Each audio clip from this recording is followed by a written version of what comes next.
Hare Krishna. Thank you everyone for joining for our ABC session. Today is the 16th session.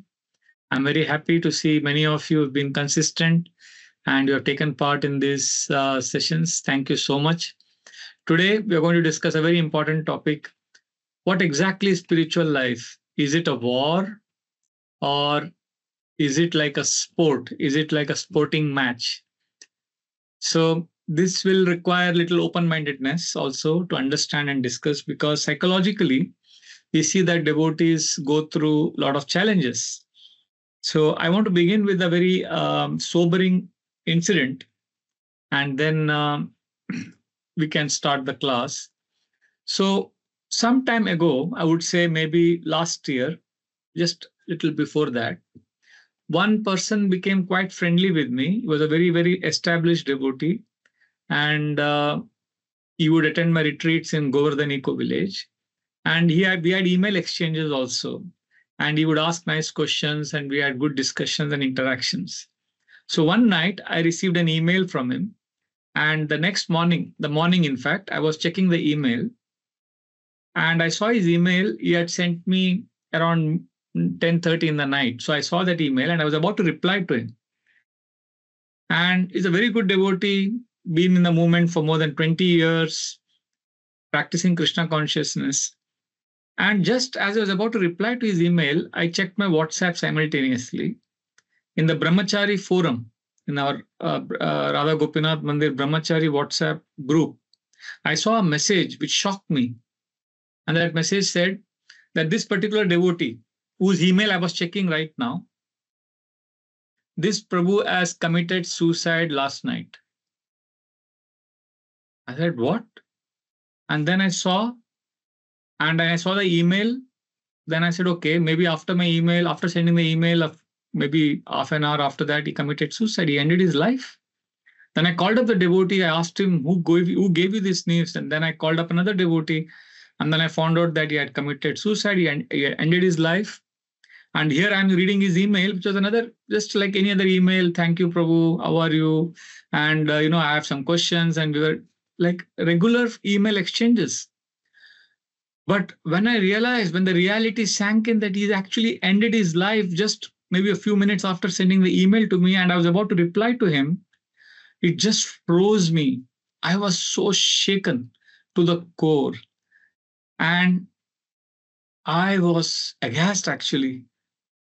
And it set me thinking.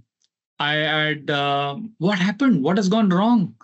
I asked a few devotees who knew him closely. But overall, I understood that this Prabhu has been going through a lot of challenges. And then I also understood how many devotees go through feeling depressed, feeling a lack of adequacy, feeling inadequate, feeling fearful, guilty. So then it disturbed me. I said, what is going wrong? The process is beautiful. Are we doing something wrong because of which we are so disheartened that we land up ending our lives? What has gone wrong? And that set me thinking. And based on that, over a period of time, I wrote some journals and I did some reflection and study. And I'm sharing those notes here with all of you today. What is Krishna consciousness life? Is it like a sport or is it a war? Srila Prabhupada, he said something very interesting. He said Krishna consciousness is a declaration of war on the material energy. I'm sure you all have heard this quote, right? You heard this quote, Prabhupada saying it's a war. So when we hear this, we think, okay, we should treat all the practices that we are performing in bhakti as a war. Every day we are in a war. Well, no. See, we are practicing devotees. Yes, when we practice Krishna consciousness, we are declaring a war on Maya. But that doesn't mean we should treat all our attempts to go back to Krishna as a war. No. Because ultimately, we cannot win this war. And Maya Devi is ruthless. How can we win this war? Gopinath, Anat dekhiya more, tumi Rishikesha, Rishi kadamiya taraye samsmriti ghore. Bhaktivinoda Thakur says, Krishna, I cannot win this war.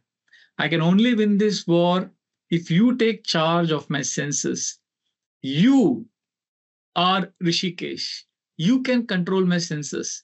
I can't do it on my own. So, we can't win this war. So, what do? Should we give up? No, we fight. But if we keep fighting, if we keep struggling, this can make us miserable because we'll keep losing the war.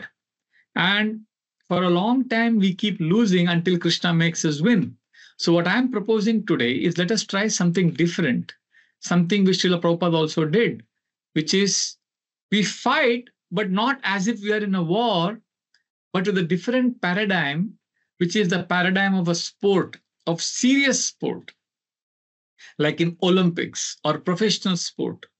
Sometimes we can see Krishna consciousness as a sporting event, not a serious war, because a professional sportsman is also serious. He is also serious like a soldier, but the psychology is different. Now, Srila Prabhupada said the process of Krishna consciousness is a war, declaration of war, but he didn't say we have to always fight a war. Yes, when there are strong temptations, strong distractions which threaten to take us away from Krishna, it is a critical turning point in our life. It is a life or death situation. At that time, we can see spiritual life as a war against Maya. But at other times, when we are doing our daily practices, like for example, we are chanting, or we are going through some YouTube reels, or we are wasting time in other activities, or we are eating junk food, or we are doing prajalpa, or our past habits are pulling us back, those kind of things, or we are becoming lazy in hearing classes. At that time, we can treat Krishna consciousness as a sporting match where I have to win. I have to make the right choices. Basically, we need both kind of consciousness, as if we are fighting a war, as if it's an emergency, and also as if it's a sporting match.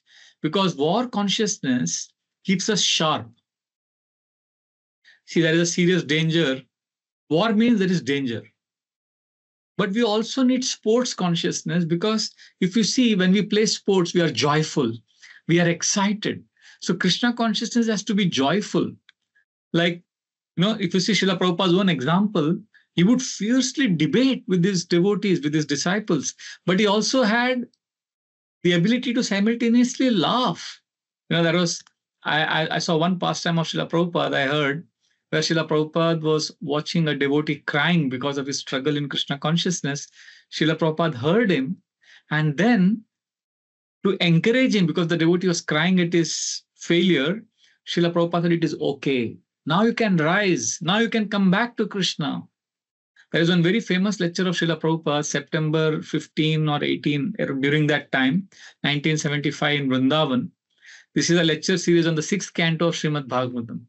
And Srila Prabhupada says in this class that at least 5 to 6 times he keeps saying that even if you fall down, it is okay. Just come to Krishna. Of course, we are not advocating that we should fall. But the point is, Srila Prabhupada is giving us a whole sporting mood. Okay, just come to Krishna. Just chant Hare Krishna. Even if you later on slip, even if you later on struggle, it's all okay. Just come to Krishna. That intensity, that what to say, all accommodating nature. Come on, no problem. Come to Krishna. So Srila Prabhupada gave us that mood that we should treat it like a sports match. Okay, I want to ask you, what is the difference? What is the difference between the psychology of a warrior who is fighting against Maya and a sportsman who is also fighting against Maya? Both are desperate to win. A warrior is also desperate to win. A sportsman is also desperate to win. So what do you think is difference in the psychology of both a sportsman and a warrior? Anybody would like to answer? Would you like to, I don't know what is the system, you'd like to raise your hand and then unmute and then maybe answer. I want to know how you would treat this. What is the difference in the psychology of a sportsman and a warrior? Okay, I read a reply here. Nikita is saying warrior could be aggressive. Well, sportsmen are also aggressive. Is there something more?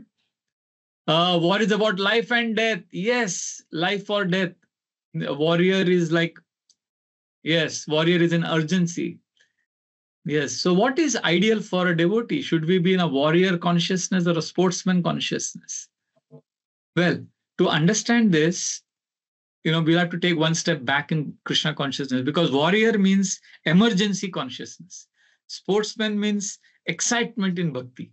You want to be excited practicing Krishna consciousness, or you want to be in the emergency mode?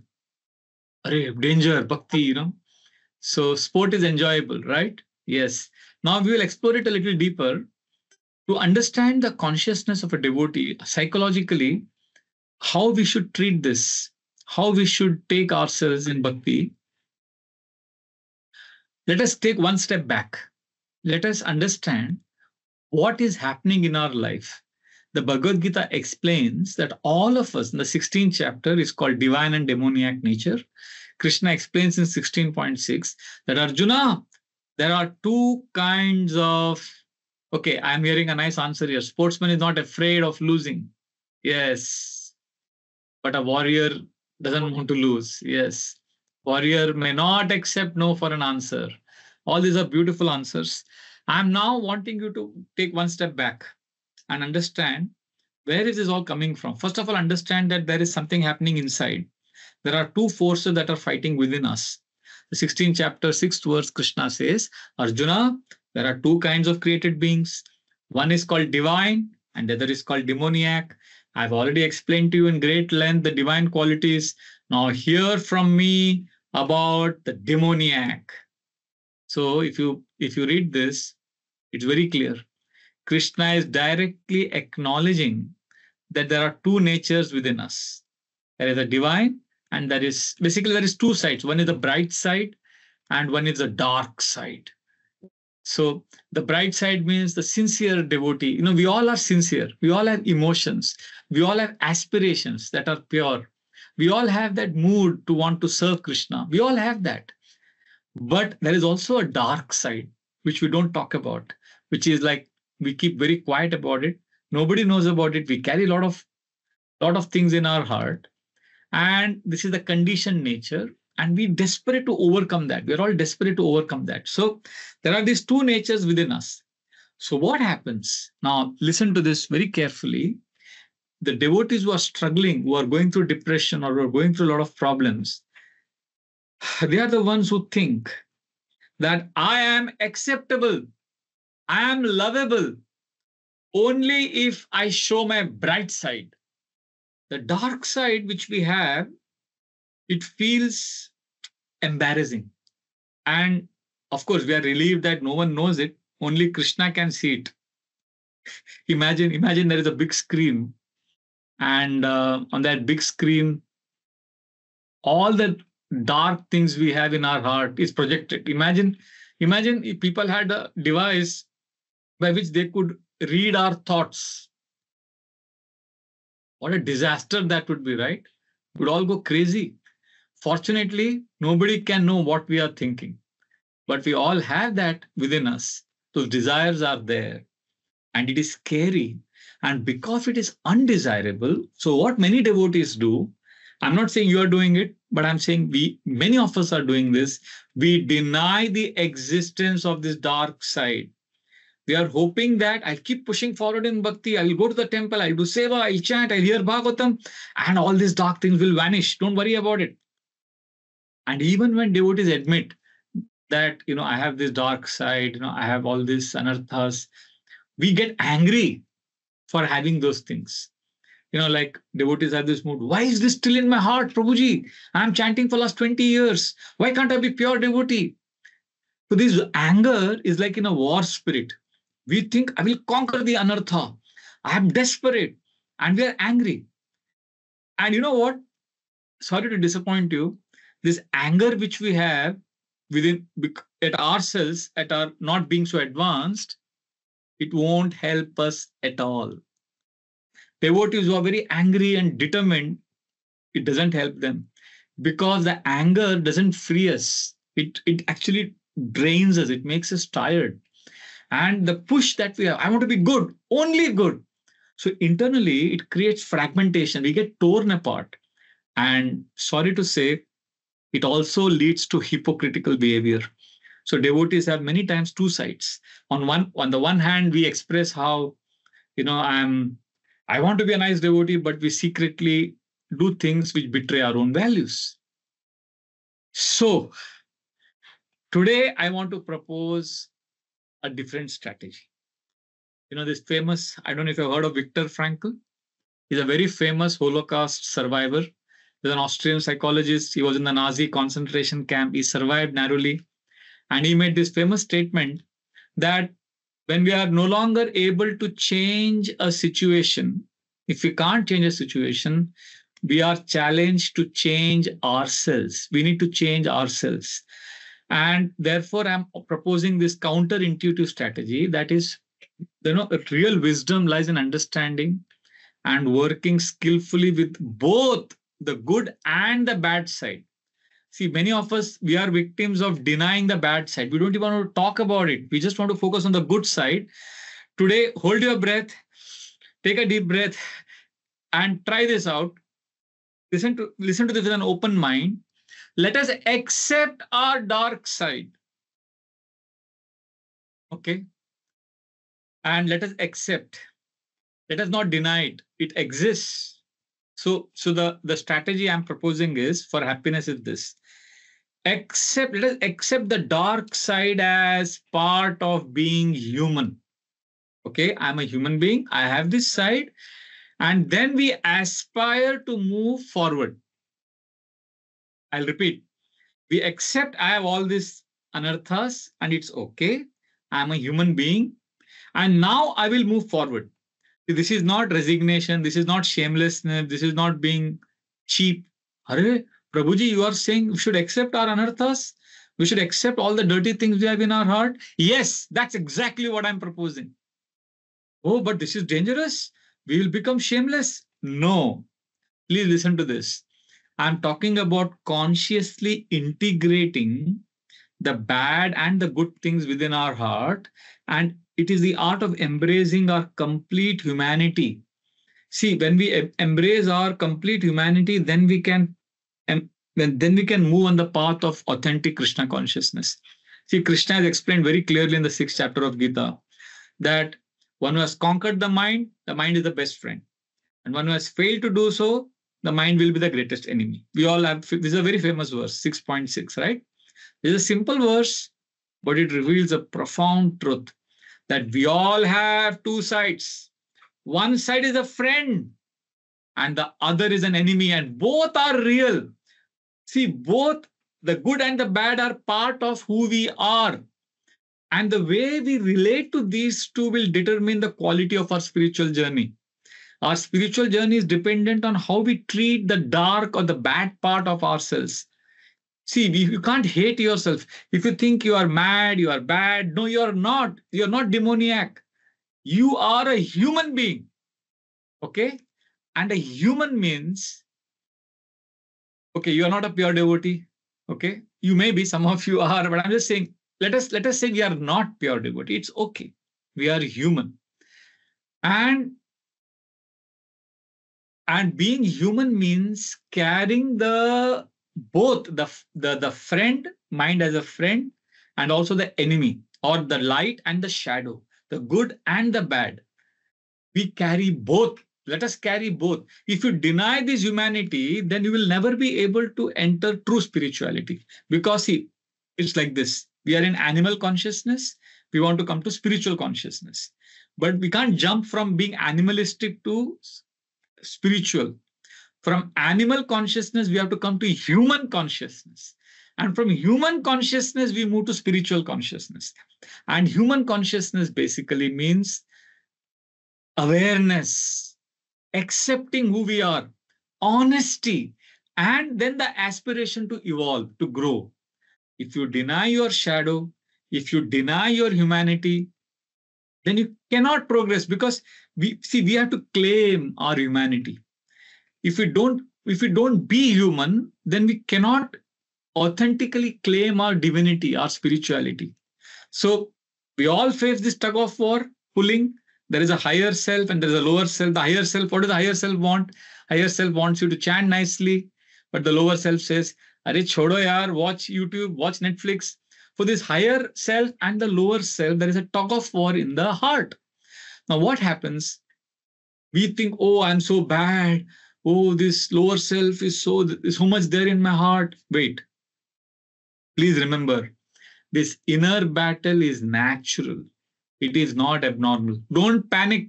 If you panic, then it is like you are in a war psychology. You are desperate and you are emotionally getting damaged. You are panicking. Just don't feel guilty. Don't beat yourself up. Just accept it as the human condition and then steadily let us move forward.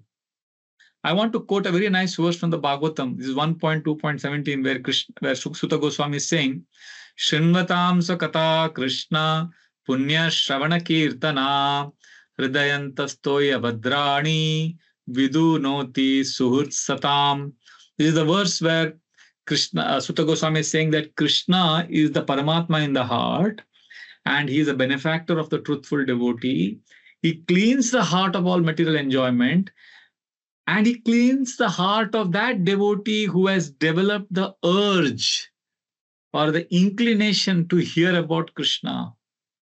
Now, please notice this. Notice the progression. Krishna cleans the heart of one who has developed the urge. See, Krishna is not cleaning or accepting somebody who's already achieved perfection. No. Those who are sincerely aspiring despite imperfection, they get Krishna's attention. So therefore, the question is not whether we have a dark side or why it is there. Wait, it is all going to be there. The main question is, how do we relate to this inner enemy? I am proposing today, let us start treating this inner enemy as an opponent rather than as an enemy, because it is going to be there. Let us have a spirit of a play. Like, what happens in a sports match? Let's say you are playing serious sport and you lose that match, you lose a game. When you lose, what happens in a sports match? If you lose, do you commit suicide? Do you go crazy? No. When you lose a match, you learn, you will improve, you will play again. The whole emphasis in a sports match is on resilience, on practice, on training. So when we are playing sports, the opponent is like, who is the opponent? Our inner weaknesses, the dark side, the distraction, the ego, the Netflix, the phone. So this is not demonized because we are playing a sport. We are seeing it as something that will make me stronger by challenging me. Because the sports always has an element of fun and creativity. So mistakes doesn't mean doom. See, in a war, mistake means colossal tragedy, permanent damage. But sports means there is another chance to refine, to improve. And what happens, when we are thinking as a sports match, then there is a mood of teamwork. Like there is support from devotees, teachers, and coaching like guru, scripture. They're all guiding us, and we are excited to win. See, losing one game doesn't end your career. The next match you can win. There is another match tomorrow. But there is hope. There is consistency. Now, having said this, I must also clarify that sometimes you have to be in the war consciousness also. But the problem is, problem in the mood of a war. If Krishna consciousness is a war, I have to win this war, then one good thing is you will be in the mode of urgency. You'll be attentive. You'll be vigilant. That is true. And also our determination will be uncompromising. Okay, I have to be very, very determined. That is the mood that we have when we think of Krishna consciousness as a war. And but there is another flip side. Fear, guilt, harshness, especially when you stumble, when you fail, you become very harsh with yourself. So therefore, the psychological difference is when we consider Krishna conscious activities as a sport, there will be a friendly rivalry, there will be iterative progress, there will be lightness, there will be humility, there will be perseverance. But when we take it as war, as one of the comments came up, the stakes are very high and it's all about urgency. There will be sharp focus. There will be discipline. But there is also risk of creating anxiety, perfectionism, and a lot of harsh self-judgment. So therefore, what I would suggest is regarding our daily practices, I can see some of you go to temples, you're associating with devotees. So you take your daily practices as a sport, means, there is room for mistakes, growth, playfulness. But the critical points, like temptation is strong, then treat it like a war. So it's a life or death seriousness. So sporting mood keeps you joyful and consistent, and war kind of mood keeps you sharp when danger is real. So, because I know I can't say that Prabhupada, Prabhupada has given us this, Prabhupada's words that Krishna consciousness is like a war. So we have to accept, and it's true also, because where was Bhagavad Gita spoken? Bhagavad Gita was not spoken in a cricket stadium. Bhagavad Gita was spoken on a battlefield, right? So it's a battle, it's a war. Spiritual life is a war. Arjuna was facing the enemies that represent our inner enemies: lust, greed, envy. And if you see the Bhagavad Gita, Krishna uses very strong, uncompromising language. It's a war language Krishna uses. Like Krishna says things like, in the 3rd chapter, he says, Mahashano Mahapapma Vidyena Iva Vairinam Kama Esha Krodha Esha Rajoguna Samudhava. Lust is an enemy, Arjuna. Fight it, conquer it. So it's an enemy. That means it's a war. And in the 6th chapter, Krishna says, Bandhuratmat manastasya enatmaivatmana jita. Conquer the mind, and mind becomes a friend. If you don't conquer the mind becomes an enemy.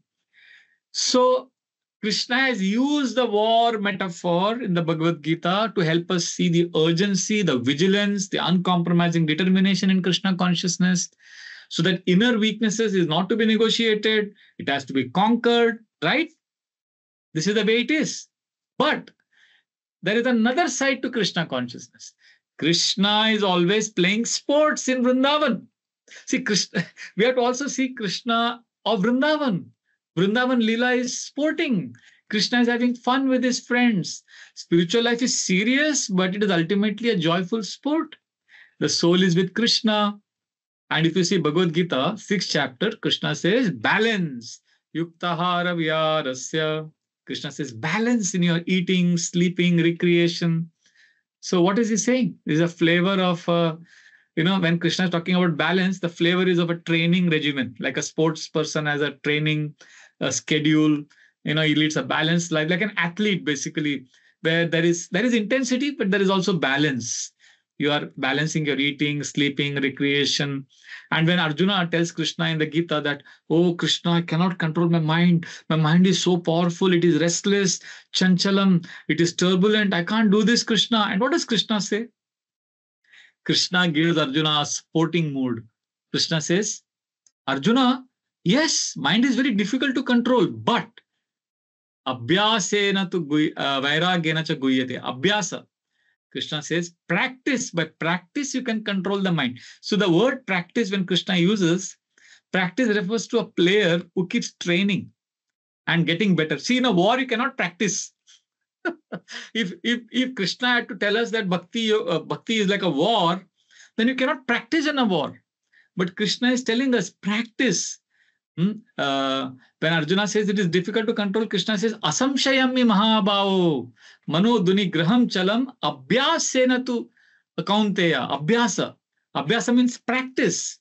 This is, I think, 6.35, if I'm not mistaken. So the point I'm saying is, Krishna is giving us a sports wala mood also, not just a war. And like in a war, if you fail, you're finished. But in the Gita, Krishna emphatically declares in 6.40 and 41 that if you fail, parthaneva anamutra vinashastasya vidyate nahi kalyana krit kaschid durgatim tatagacchati. Krishna says, Arjuna, those who fail, they are not destroyed. They are given another chance. Like an athlete who returns to the field after a loss, will come back. So that means Krishna consciousness is like a sport. It's not simply a war.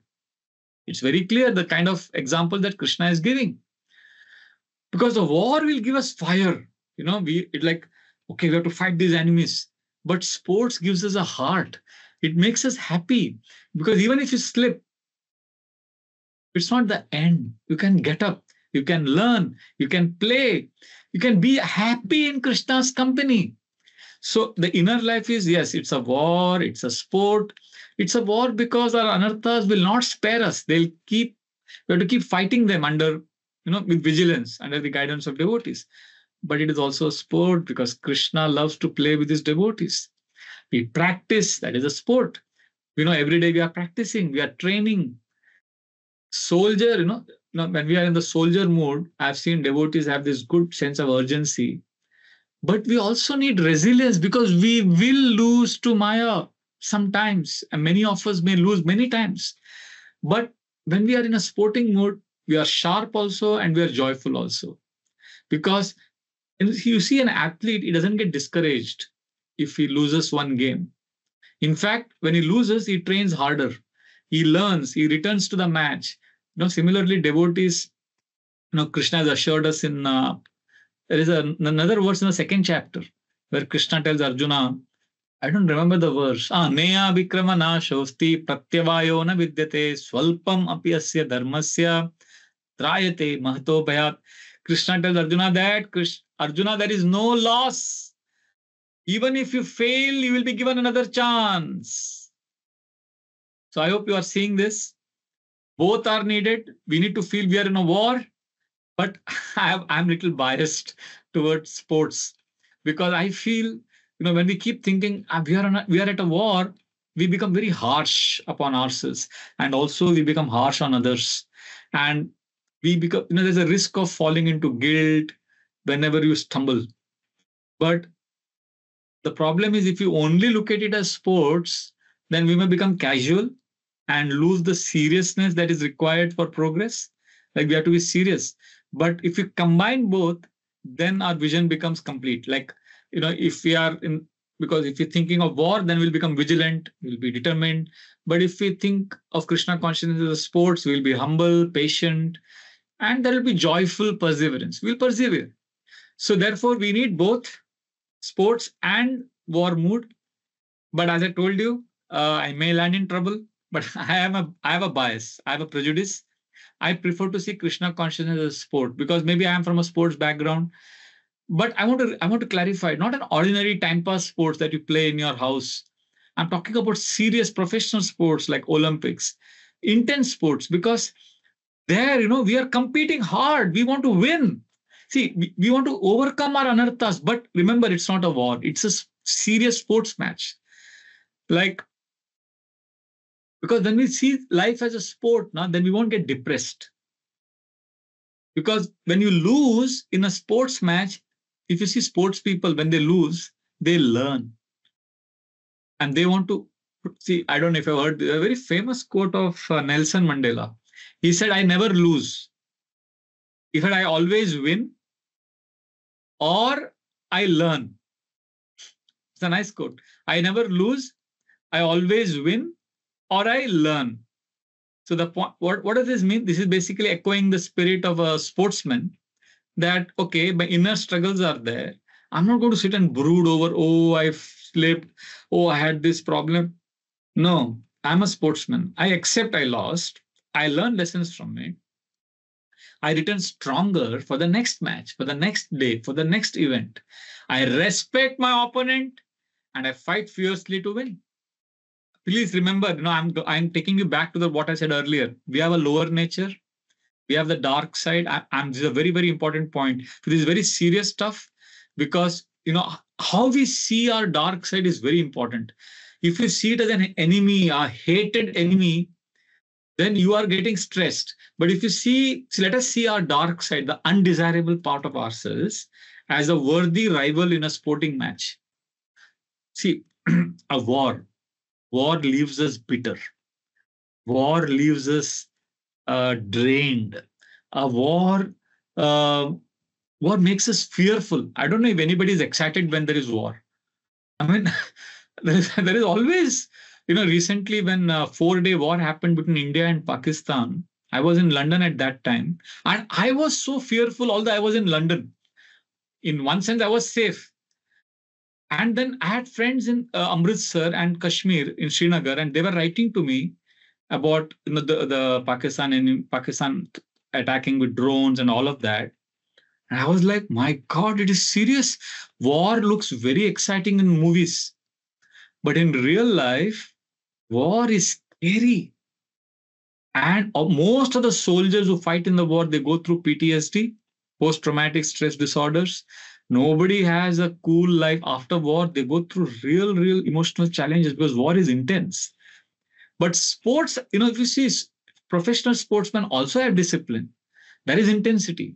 But you'll see that they are more energized, more dignified, and often joyful.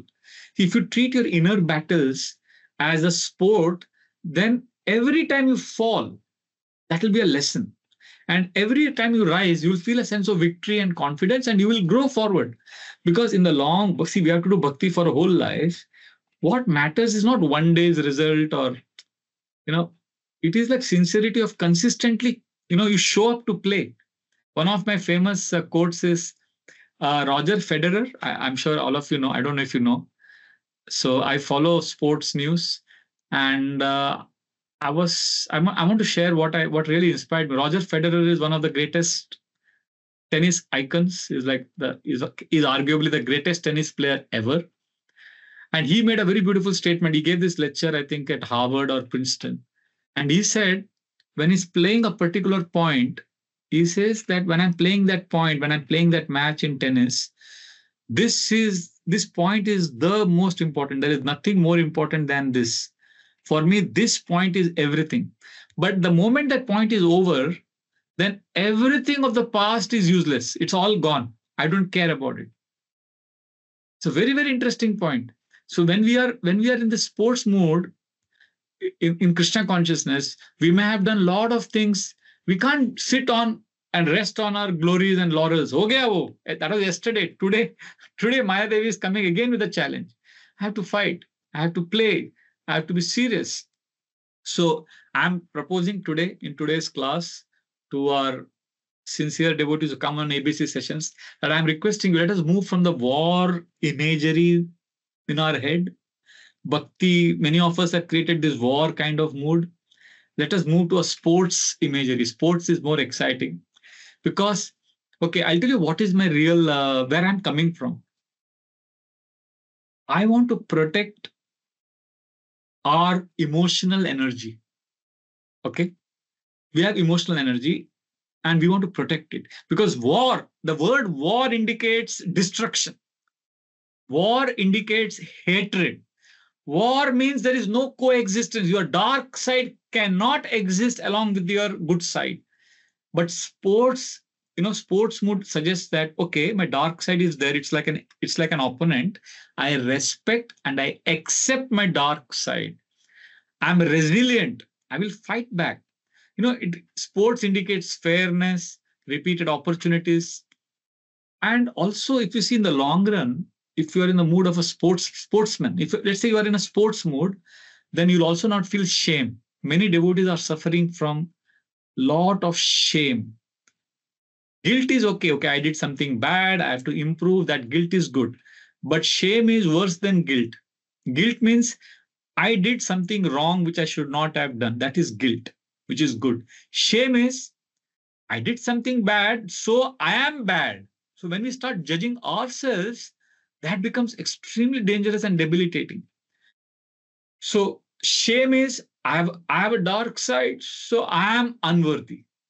But when we practice sports mode, we enter into a space of acceptance. Okay, I am a human being. I have a dark side, but I'm also sincere. So I also have a nice side. And both are existing within my heart. Are you getting this? Can you see how there is a big contrast in our consciousness? Our spiritual life will become, trust me when I say this, Prabhus, Mataji's, spiritual life will become joyful instead of, dread. Many times I've seen devotees are dreadful. Oh no, Prabhu, I failed. The whole, that inner language will change. When you have a sports consciousness, it will be like enthusiastic. Okay, Prabhu, let me play today's match with sincerity. Today I'm going to chant nicely. This is very, very important. This is a psychological major change. If you see a warrior is always in the mood of destroying his enemy. I want to destroy my anartha of lust, greed, envy. Arey, you cannot destroy. You cannot do it. It is Krishna's forte. As a sportsman, what we can do? Okay, I'm going to compete to excel. I respect my opponent. I understand what is there in my heart. See, a warrior victory means I have to destroy the other person. If you see a sportsman's victory, it elevates both. Even the opponent is elevated. Okay. Do you know the three most famous tennis players in recent history? Novak Djokovic, Rafael Nadal, and Roger Federer. The three of them have won, I think together they have won more than 20, 20, 41, 65 Grand Slam tournaments. These three guys have won amongst themselves. I mean, this is like unprecedented. This is like crazy. If you are a sports fan, you know what I'm talking about. This is like unprecedented. No sportsman. I mean, this is like crazy. Nobody is insane, actually. How can these three have redefined competition in sports? And they were fierce rivals. I mean, they have fought epic battles. I don't want to get into sports. It's not today's class is not on tennis, but on court, these three, Nadal, Federer, and Djokovic, they have had some most amazing, intense fighting matches. But this is the most important but. They always had mutual respect for each other. They honored one another. They shook hands. They embraced after matches. They acknowledged. In fact, when Federer retired from tennis, our Nadal was crying like a baby. I mean, he was feeling so much separation from his most fierce opponent. I mean, it is so heart-touching. They were acknowledging each other's greatness. No, okay, that was past generation. This generation, we have Alcaraz and Sinner. They are also two very, very talented tennis players. Very young men. They're just 23, 24-year-old. And they have the same spirit. Hard-fought matches, but intact respect. So why I'm saying this, I know you might be thinking why I'm giving such graphic examples of sports. Please understand, there's a very deep point I want to make here. If you are a true sportsman, you will know that opposition is not shameful. So that means if you're in the sports mode, having lust, greed, envy, it's not shameful. See, it is natural to have all these anarthas. If there is no opponent, can you have a match? Match happens when there is an opponent, right? So if there is no challenge in Krishna consciousness, how will we grow? If we don't have lust, envy, greed, how will we grow? So accept it. Let it be there. Don't beat yourself up. The lower nature is not something to be denied. It's not to be hated. Please don't hate yourself because you have a lower nature. Please understand that dark side of yours, it's an opponent. It makes your spiritual game more meaningful. It's more exciting. So don't think of destroying some aspect of yourself. Learn to relate to that in a skillful way. Okay. So I call it like this. Instead of eliminating our anarthas, let us integrate it with our humanity. Let us be human. Let us accept. Let us be self-compassionate. Baba, already the world is. Govind Prabhu was telling in a class recently. Very interesting. All young boys and girls were there. I was laughing when he said that. He said, "Okay, all of you, has your father spanked you?" So all the youth said, yes. Sabne haath uthaya. Then he looked at the girls. So in my class, there are around 50% girls and 50% boys. He looked at the girls, all 25, 23-year-old girls. So he said, so have you also got spanked by your father? So the girls also very shyly said yes. They all raised their hands. But then Govind Prabhu said, so all of you have been beaten by your father when you were a kid. So does he beat you now? And everybody said, no. Then at what age he stopped? But then somebody said 13, somebody said 10, somebody said 14, 15. So then Govind Prabhu had a very interesting point. He said, do you know why after a certain age your father stopped beating you? So they didn't have the answer. And Govind said, because the society will start beating you. material energy will start beating you, and your parents know that abhi bechara ye bhi hamare jaisa maar khayega. We are getting beaten. He's also going to get beaten. So they have started beating you. I like that point so much. Means the point is what I'm trying to say, that you know don't uh, understand that we have to integrate, not eliminate, because see, there is already a lot of suffering, lot of, don't criticize yourself that you have this lust, envy, greed, anartha, because anyway you are being criticized by so many people. Nobody loves you. You're feeling so much of stress in this, living in this material world. So let us transform our consciousness by living an integrated life rather than a warrior life where we want to eliminate everything. See, war means violence, but I'm proposing skillful engagement, like, a master chess player. Chess players, they are like, they understand the opponent's strength and they play the best game. So we can't underestimate our lower nature. We also can't overestimate our good qualities.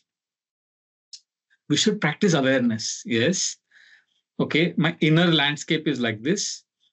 Let me be curious. There has to be this curiosity mood. Bhagavad Gita, 14th chapter, talks about Sakshi Bhav, witness consciousness. Ishopanishad says, Ishavasyam Jagat Sarvam, Netkincha Jagatyam Sagat. See the divinity in everything. Be curious.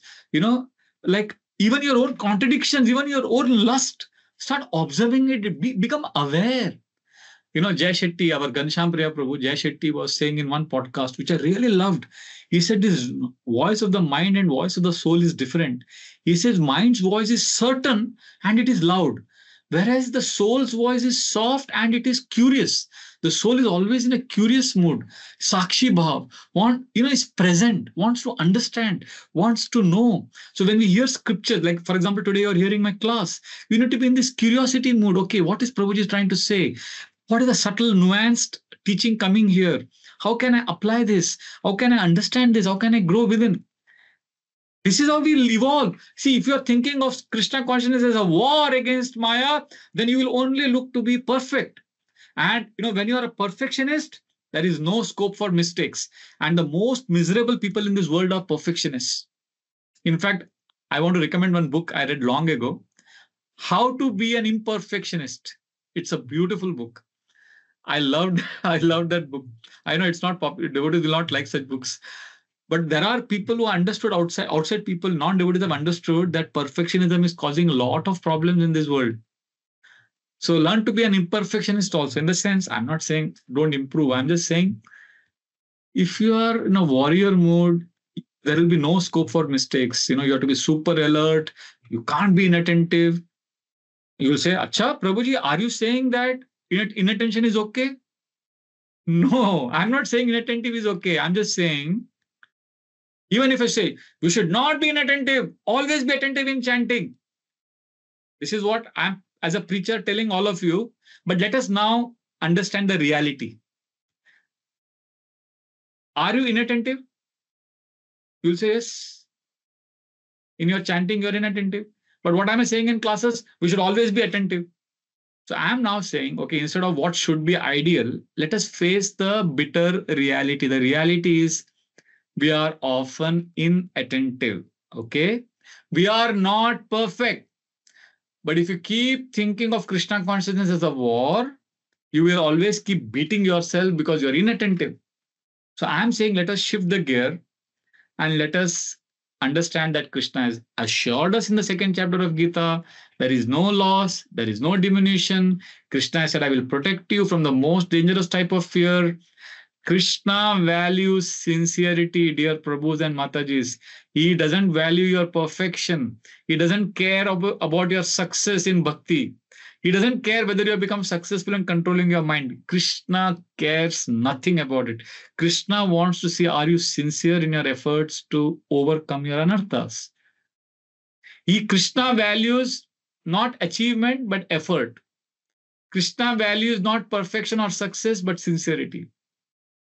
And when we understand this, we'll be happy. Instead of self-hatred, we will develop dignified determination. And we have to become fans. We have to love our higher nature, and we have to maintain respect for our lower nature because that's human. It's human. I think one of the most I don't know if I've heard this, one of the most powerful shlokas of the Gita, 9th chapter, 30th verse. Api cheta suduracharo bhajate mamananya bhak sadureva samantavya samyak vyavasito hisa. What is the meaning of this verse? This is one of the most powerful verses in the Gita where Krishna says, even if one commits the most abominable action, but if he is engaged in Krishna consciousness, he is to be considered saintly because he is properly situated. Because Krishna says, because he is determined. So if you are determined to improve, then Krishna considers you saintly, even if you fall to most abominable activities. Wow. So is Vraj Bihari Das now giving an excuse for spiritual laziness? Is that what I'm trying to say? No.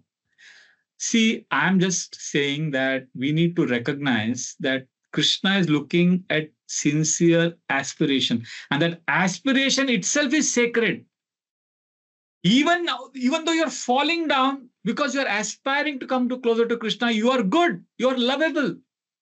Krishna, see, many of us think that Krishna wants us to be perfect. Now, I want to puncture this. Please understand, Krishna doesn't look for perfection. Krishna is not demanding that, okay, I will accept your devotion only when you become pure or only when you become perfect. Krishna doesn't say that you become pure devotee first and then I'll accept your devotion.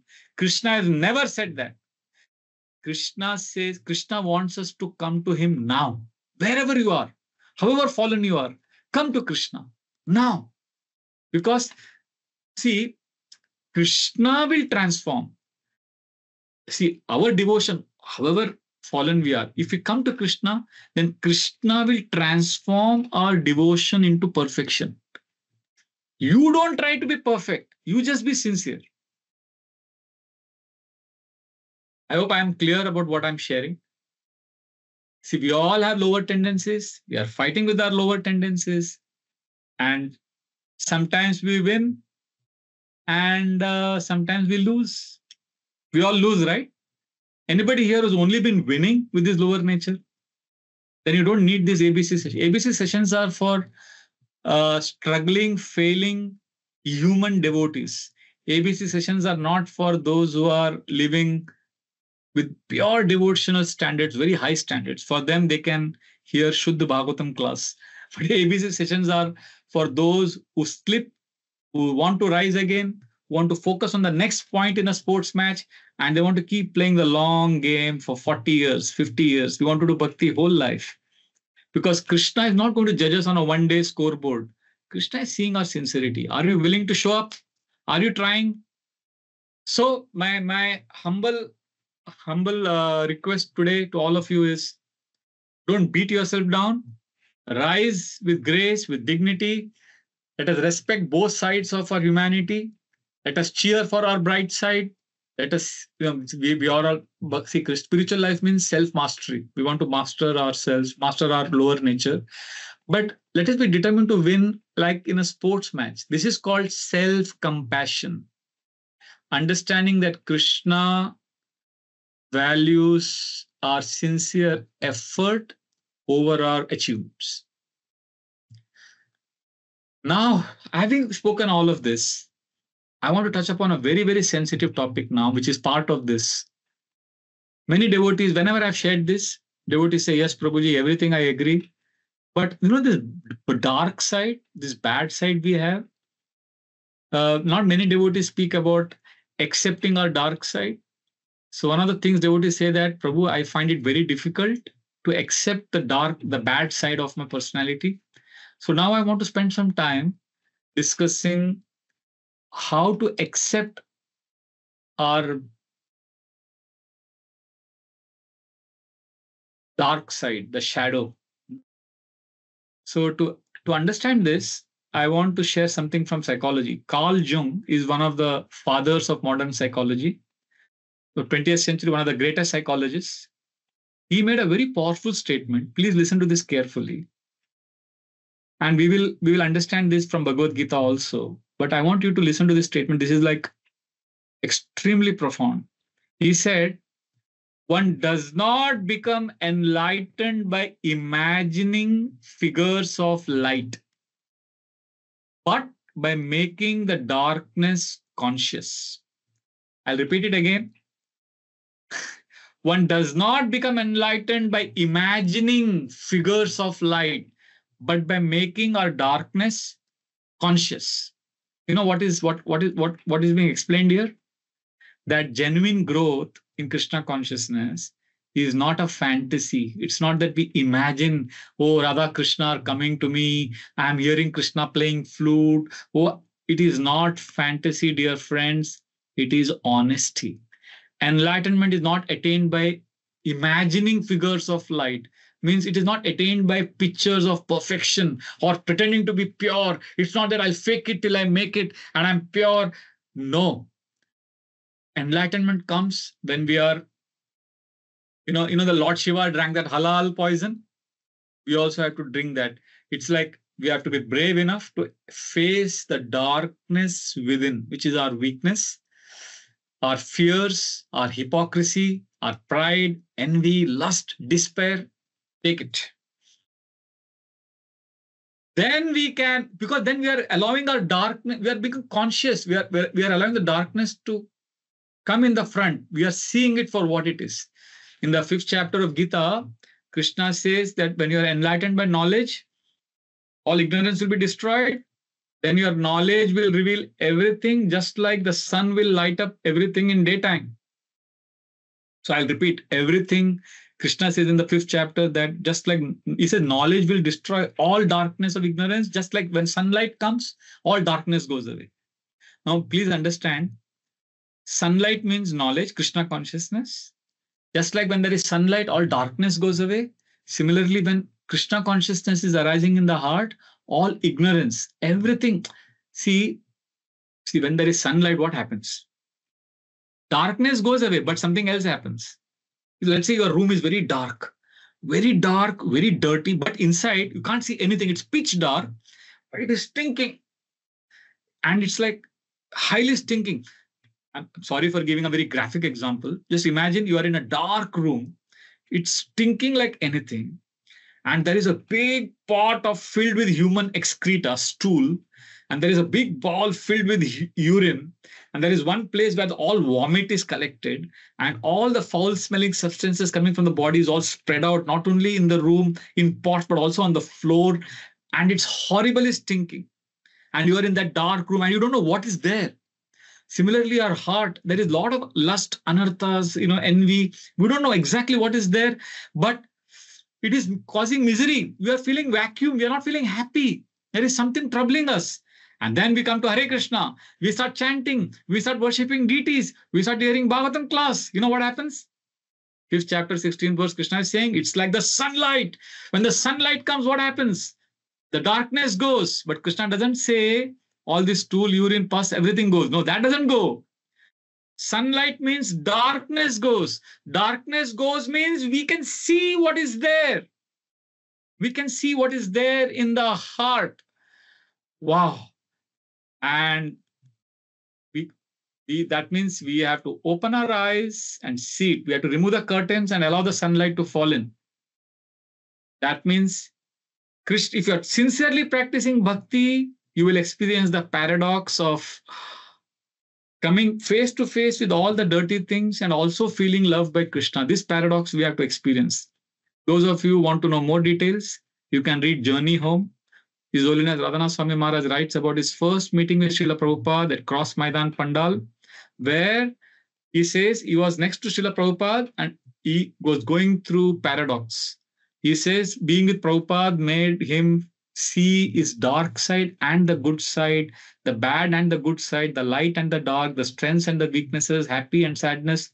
He says, I went through this intense churning of seeing both my good and my bad side. So just like sun will illuminate everything, sun will remove darkness. But once we open our eyes and in that sunlight, we can see everything in the room. Similarly, If we are sincerely practicing bhakti, we will see all the anarthas in our heart and we have to become peaceful with it. We can't stubbornly keep our eyes closed. We have to make the darkness conscious. That's what Carl Jung is saying. So enlightenment doesn't come by imagining figures of light. Oh, I'm a pure devotee. I'm just doing bhakti. Krishna will take care. No. We have to make our darkness conscious. Means our hidden patterns, our unconscious habits, they have to come in the sunlight of awareness. That means we don't condemn ourselves. We honestly place them, we see them and we place them before Krishna. This is not, this is like actual humility, this willingness to see reality for what it is. And psychologically, for devotees in ISKCON, this is a very crucial step. If we refuse to see our dark side, it will not, it doesn't vanish. You can't remove all your anarthas simply by ignoring it. You have to face it. It will come back to haunt us. The more we run away from our dark side, the more power it gains. So you can't dislike yourself. Just, the anarthas don't go away. They remain as long as Krishna wants them to remain in our heart. So therefore, kachra is there in the room. All the dirty things are there. So you want to remove it, right? We all want to remove the dirty things in our heart. First, let us see it for what it is. Let us not hate ourselves. Let us, Krishna will show you the mirror. Krishna will be the sunlight. Acknowledge all the dark things in our heart. Let us offer it to Krishna for healing. Krishna, this is who I am. So therefore, this is the difference between a sportsman and a warrior. A sportsman, see, we don't repress. We don't hate ourselves. We don't push ourselves down, because the more we deny the bad things in us, the more energy it gets. So therefore, let us surrender. Surrender basically means to telling Krishna, Krishna, this is my weakness. This is what wrong things I have done. Krishna, I place this before you. I cannot overcome this, but you can. But if you hate your dark side, then you're wasting your precious energy. You have so much energy. I'm suggesting, let us accept it. Let us accept that it's part of me. And then let us bring it to Krishna. And then that same energy becomes a fuel for devotion. I'm saying, let us convert that same energy into devotion rather than criticizing ourselves. So devotees should not, see, devotees, we should not criticize ourselves, because even if we fail, that's not the end of the story. I'll play to win. It's like this: Krishna, this is my darkness. Krishna, this is my weakness. Krishna, please transform this into light. Please, Krishna, change this into my strength. I cannot do this, Krishna, but you can. This prayer is a prayer of a sincere devotee who has accepted himself for who he is.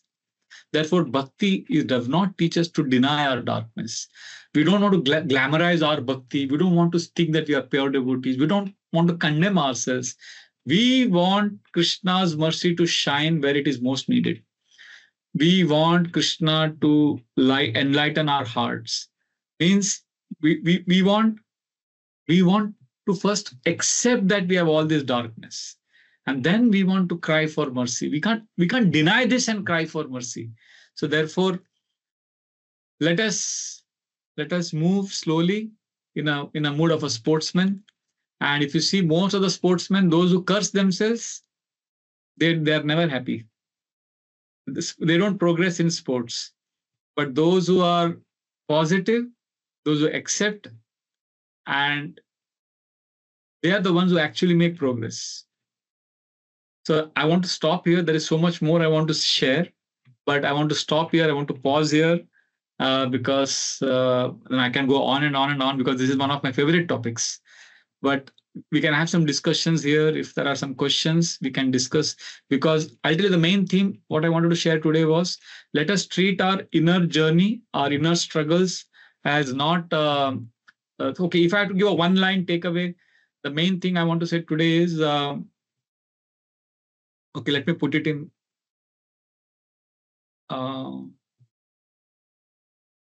Okay. Bhakti is not about killing the mind or destroying our anarthas, but bhakti is about training our mind It is not about destroying the dark side, but learning to outplay it until Krishna's joy shines through. So, so that's the simple way I want to present. So, okay. If I had to say, okay, Prabhuji, itna bada class diya. Okay, tell me essence one. Okay, it's like this. Don't fight your lower nature as an enemy in a war. Okay, don't fight your lower nature as an enemy in the war, but face it as a worthy opponent in a sports. Respect it, play hard, and let Krishna see your sincerity. So I'll repeat, don't fight your lower nature like an enemy in a war, but face it like a worthy opponent in a sports match. That means respect it, um, play strong, hard, and let Krishna see our sincerity. So this is what I want to share. Hare Krishna, Krishna Krishna, Hare Ram, Ram Ram, Hare Hare. Now we can have some questions or comments. I have got time for another 10 minutes. Hare Krishna. Thank you so much, Prabhuji, for such an amazing discussion and insight of how to balance the sports mentality mindset in our war, and we should not go to the either extreme. And how did you, the way you explained was amazing with so many examples. Thank you so much, Prabhuji. Yes, so we have questions. So we'll take it from Yuvanshi Sharma Mataji first. So yes, please go ahead. Hare Krishna, am I audible? Yes. Yes. Okay, Hare Krishna Prabhuji, thank you for an enlightening session. So I want to ask first, I have seen all your journaling videos. I have been following you for a while now, and I have been journaling for around, I guess, 6-7 months now. So you said, see your dark side, accept it. What is the first step to do it? Because I run away from my dark side. I say I'm not angry. I don't get aggressive. I don't get I want to express my anger, and then there is a site which says don't do it, don't do it. Like, how to see this is my problem, accept it कि मुझे गुस्सा आता है, मेरे को बहुत गुस्सा आता है, and be okay with it, and then again be a devotee. Like, what is the step to do this? The first and the most important step is to practice awareness. So what is the meaning of practicing awareness? Just the ability to observe. Okay, listen to this carefully. The ability, practice observing the inner drama with engagement and detachment. I'll repeat. Please listen to this carefully. Observe your inner drama with engagement and detachment, which means simply write down in your journal what the mind is saying by observing it, and at the same time be detached from the emotions, which means just put it down just like a video camera, would observe you. The video camera doesn't judge you. I'm saying switch on the video camera for inside your mind and observe what the mind is saying and put it down. Just like a coach in a sports, the coach will observe his beloved players' development over many seasons. So observe. This is called conscious integration of the bad and the good side. So I'm not saying your spiritual life or spiritual journey will become easy. No. What I'm proposing through awareness is awareness will make your spiritual practices sustainable over a period of time. Otherwise, you'll burn out. Many devotees are getting burnt out because they want to become strong and pure devotee overnight. See, champions, those who are really champions in sports, they, through inner observation, awareness, they understand, and then they slowly move forward. So this is a very friendly, at the same time, it's a fierce sporting attitude. It is determined, also very graceful. So my suggestion would be the starting step is practice awareness and move forward by not rejecting your humanity, accept and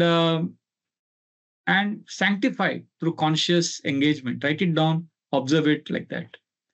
So that's the way to do it. Okay, so even if I'm observing it and I'm aware of it कि मुझे गुस्सा आ रहा है और मुझे किसी से झगड़ा करना है बहुत ज़्यादा, there is one side of my mind which says कि मत कर भाई, मत कर, गंदा मत बोल. this will, what will the other people think about you? You're a devotee, you wear this kanti mala, you put tilak, tera ek tarika hai zindagi jeene ka, and you are, you'll put, it's very difficult like that. There is a tug of war, as you said in the session. It's not awareness ke baad guilt badhti hai. That's what I'm trying to say. Even if I know so awareness is the first step. Awareness is the first step. The second step is acceptance. Awareness is the first step. The second step is acceptance. Acceptance means I am here in this situation for a sacred reason. I've been put here by Krishna because of my past. You are in this situation right now of anger or whatever. This is sacred. This is where you deserve to be. And this is because of your past patterns, karma, whatever it is. You are here for a reason. That is called acceptance. Awareness is the first step. Acceptance is to make peace with it. And remember 10.14.8 verse, Tatte nukampam susumikshamano bunjana evatma kritam vipakam ridvag vapurbir vidadam namaste jive tayo mukti pade sadaya bha. Krishna, I accept what is coming to me. I accept this situation. This is the reaction of my own activities. I'm angry because of my own past mistakes. I accept this. So awareness ke baad acceptance. Now acceptance doesn't mean now you are, that is also not the final step. Then the third step is aspiration. You have to then affirm where you want to be. I want to be free of anger. I want to serve you, Krishna. So awareness is first, then acceptance, and then aspiration. See, acceptance and aspiration are two wings of a bird. Bhakti is like a bird and it flies on two wings. Acceptance keeps you grounded. Aspiration helps you to move forward. See, without acceptance, if you're only aspiring to go higher, then you'll become very harsh on yourself. You'll become very tough and ruthless, and you will be very stressed. But if you only have acceptance and not aspiration, then you'll become complacent. You'll become lazy. So you need both. You need acceptance also, and you need aspiration also. So when I'm saying acceptance, I mean acceptance doesn't come without awareness. So awareness and acceptance is one wing of the Bhakti bird, and aspiration is the second wing. So when both are there, then we are able to come closer to Krishna. We can fly higher in Krishna consciousness. Hare Krishna. Thank you, Prabhuji. Hare Krishna. Thank you. Hare Krishna, thank you. So we have Dr. Rashmi Mataji. I would request to ask your question.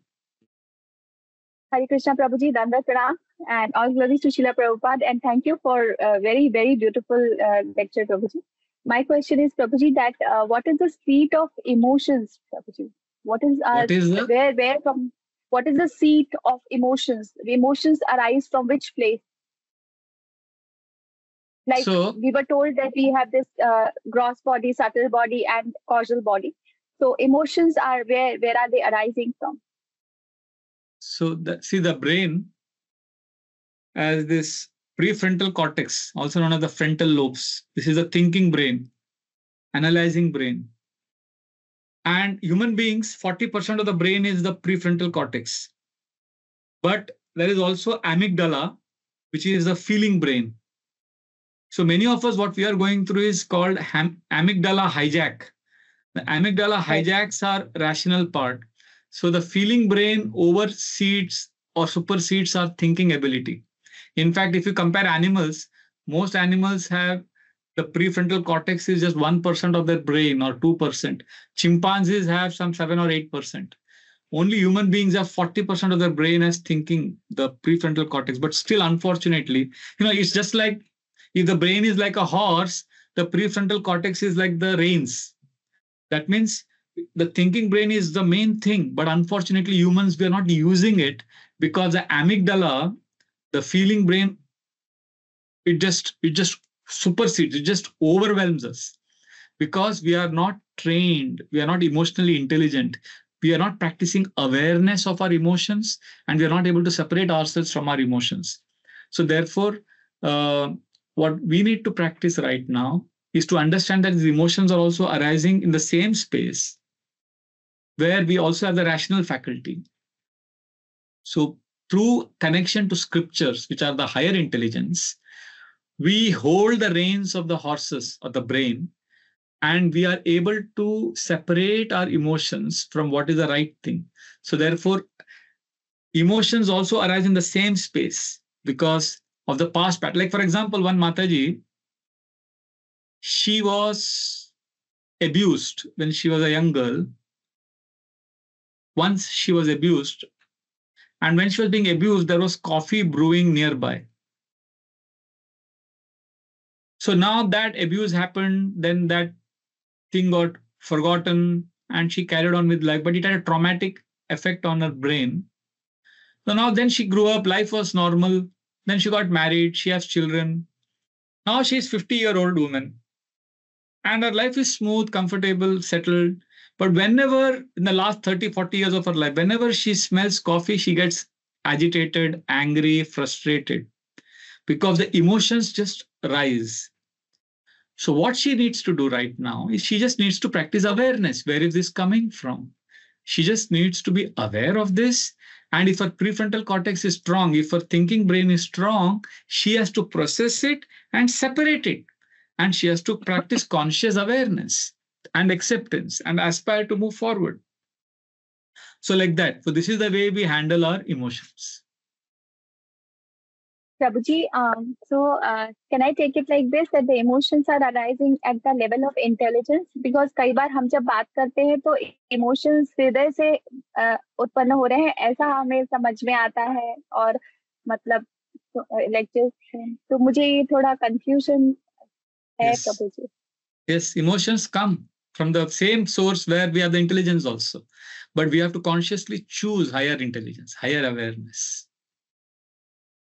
Okay. So they are not arising from the heart? Heart. See, that's what I'm saying. You are getting into technical. I'm unable to answer this question. See, there are three kinds of heart. There is the biological heart which pumps blood.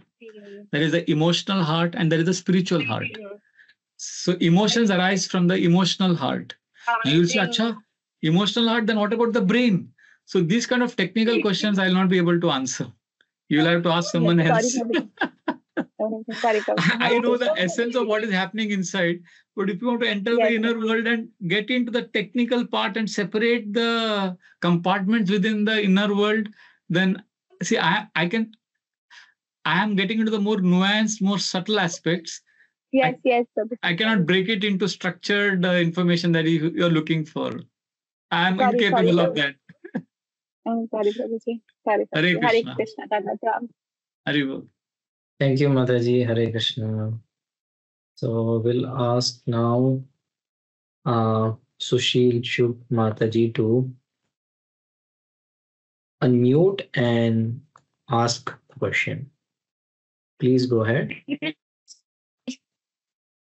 Hare Krishna. Can you go ahead, Mataji? Am I audible, Prabhuji? Yes. Go ahead. Yeah. Am I audible, Prabhuji? It's a little shaky voice, not so clear. Okay. 1 second, Prabhuji. Hare Krishna, Prabhuji. Is it better now? Yeah, go ahead. I think just go ahead, please. Yeah. So, Prabhuji, I had one thing to ask. You were mentioning about warrior and the sportsman. But most of the time, it's our mind taking Krishna consciousness as a warrior. Do it now, otherwise you'll die. How to get rid of that fear? That was the whole class today. The whole class was on that only. But that fear keeps coming back like a gripping fear, Prabhuji. Keep hearing this, keep discussing with your friends. There is no shortcut. Because of the many, many years of brainwashing, we are living in constant fear. So we need to, it's unfortunate, but Yeah. That was the whole class today. Start learning to love yourself, be more accepting.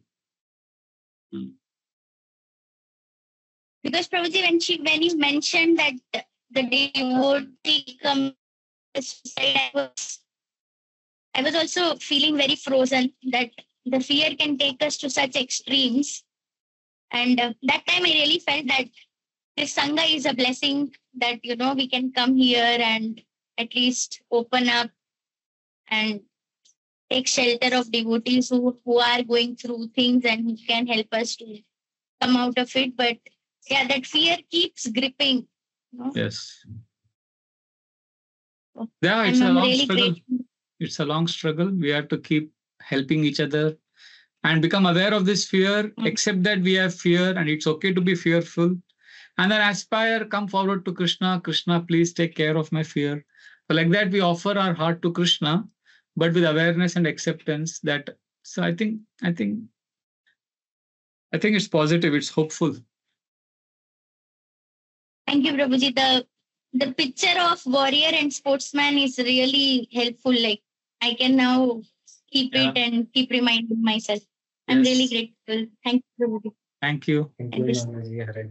We can take the last question, Shivam Prabhu. This is the last question, yes, Prabhuji, by Mahasundari Mataji. Yes. So please, Mataji, unmute yourself and ask your question. Hare Krishna. Yeah, Mataji, you can go ahead. Dana Pranam. Thank you, Prabhuji. I think if I summarize, what I understood was accepting our lower self in humility and offering to Krishna. You already answered my question partially in the first question, but I just want to reiterate and validate my understanding. In the outer world, Prabhuji, nowadays, there was a time when we were growing up that we were feeling shy and bad about our bad side, our problems. But nowadays, even in the outer world, people feel very proud of their bad things. That I am bad. That's how I am. So when we take this learning that we should accept our lower self, okay, but with humility. So how do we be protected from this feeling, this mentality that I accept my lower self and this is how I am? मैं अगर हिंदी में उसको बोलूं तो वो एक ढीठपुना आ जाता है कि मैं तो ऐसा ही हूं. And this is how, when the other devotees tell us our problem, and our blunt answer will be, this is how I am, accept me or not. So this mentality, how can we overcome? By becoming a sportsman. A sportsman wants to fight, win. The whole class today we discussed on how we want to overcome our nature. I never said we want to accept our nature. I said acceptance and aspiration. We want to aspire. We want to go forward. We want to win. We want to overcome our anarthas, but as a sportsman, not as a warrior. So there was never once did I say that we should be happy where we are. We don't want to be like this. Okay, now the foundation of today's class is a verse from the 11th canto of Bhagavatam where Krishna is instructing Uddhava. This is 11.20.27 and 28. Every devotee in ISKCON should memorize these two verses because this is the greatest verses on self-love, on self-forgiveness, overcoming our dark side, making peace with ourselves. Whatever I'm saying is completely substantiated, endorsed, and stamped by Krishna's authority in the 11th canto, 20th chapter, 27 and 28, where Krishna tells Uddhava in the Uddhava Gita, Jato Shraddha Mat Katasu Nirvinna Sarva Karmasu Veda Dukkhatmakan Kaman Parityage Panishwarah Tato Bhajeta Mam Prita Shraddalu Drida Nischaya Jushamanascha Tan Kaman Dukkodarkamsha Garrayan. A very, very powerful verse. Krishna says, you know what devotees are doing? Jato Shraddha Mat Katasu. With great faith, they are hearing my glories. Nirvinna Sarva Karmasu. They want to give up. See what happens when we hear about Krishna Katha constantly? We start finding materialistic activities abominable. Why? Veda Dukkhatmakan Kaman. Because if you keep hearing Bhagavatam, you'll understand that materialistic activities give misery. Now comes the most amazing twist. Krishna is telling Uddhava, devotees who practice bhakti, they realize they have dark side. They find that materialistic life is useless. They find everything is giving dukkha. But parityage anishwara, they cannot give up their bad habits. Krishna has declared it, that they understand they are miserable. They understand that all these things will give misery, but they are not able to give up. So what we should do at such time? In the next verse, Krishna says we should do 4 things. Krishna says, Tato bhajeta mam prita, continue devotional service happily. Shraddhalur dhrida nischaya, with faith and patience and with determination. That means you continue devotional service, although you are failing, although your dark side is coming up, you are accepting who you are, and you are happy. You are practicing bhakti happily with faith, but that doesn't mean you are lazy, because that was your fear that we'll become shameless. Krishna is saying, but be determined to overcome it. And Jushamanastatan Kaman. So although you are determined, you are still engaging in sense gratification. Oh, but to bahut ganda ho gaya. Krishna is acknowledging this struggle of devotees in Kali Yuga. Jushamanastatan Kaman. And then he says, but if you keep doing this, then what will happen? Dukko darkamscha garrayan. Garrayan means repentance. You'll keep repenting because, see, itna suna hai na, Krishna consciousness, itna lecture suna hai. So you will know that what you're engaging in will give you more and more misery. And because of that awareness, you will feel repentant. And because you will feel repentant, to balance it, Krishna is saying, always be happy when you're performing devotional service. So acceptance means being happy with who you are, but not being satisfied there. You want to go forward. We don't want you to be just complacent, lazy. So if you think this will create complacency and shamelessness, then that means the message has not come across properly. My message today in the class is that we don't want to be happy with our dark side. We want to conquer it, but not like a warrior, but like a sportsman. Because that's the whole idea. We want to enjoy the process. We don't want to wait for perfection. See, please understand. We are not waiting to become perfect. We are wanting to enjoy the process of bhakti right now. Yes, I'm falling. I'm not good. I have this dark side, but I will practice bhakti happily. Because Krishna said we should be happily practicing bhakti with determination. I may be slipping, but I'll be practicing happily. This is Krishna's instruction to Uddhava in the Uddhava Gita 11.20.27 and 28. So Krishna has acknowledged the struggles that we all will go through because of our dark side. So that's the way it is. So the sacred part, the good side and the dark side, they are not opposites to be reconciled, but they are both going to be there. We have to learn. They are both going to dance in our heart. We have to march forward happily, fighting the match. And then we have to offer whatever we have. 9.27 Gita, Krishna has very clearly said, Yat karoshi yadashnasi yat juosi dadasi yat tapasyasi kaunteya tat kurushva madarpanam. Whatever you are doing, Arjuna, offer it to me. Whatever you are studying, working, eating, offer it. So we have to offer whatever we are doing to Krishna. Krishna, this is what I'm doing, bhakti. This is the chanting. Please accept it. And I'm slipping, but I'm coming back to you, Krishna. So like this, we come forward, we come together, we come closer to Krishna, despite where we are, despite being fallen. Does that answer your question, Mataji? Perfectly answered, Prabhu. Perfectly you did it. I just wanted to validate my understanding. That's why I asked this very clearly. Thank you. Thank you, Mahasundari Radhika Mataji. Thank you so much. Shivam Prabhu, thank you so much for hosting today's program. And I'm very grateful I could share my heart with all of you. I also have a lot of Prabhupada pastimes to explain the sporting spirit, but I didn't have time.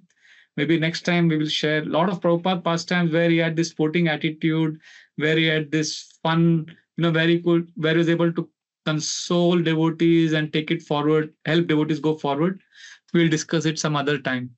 But thank you very much. Hare Krishna. Hare Krishna. Let us offer our humble obeisances to all the Vaishnava devotees of the Lord. Vancha kalpatarubhyasya kripa sindhubhyo Patitanam pavanebhyo Vaishnavebhyo. Thank you very much, everyone, for joining.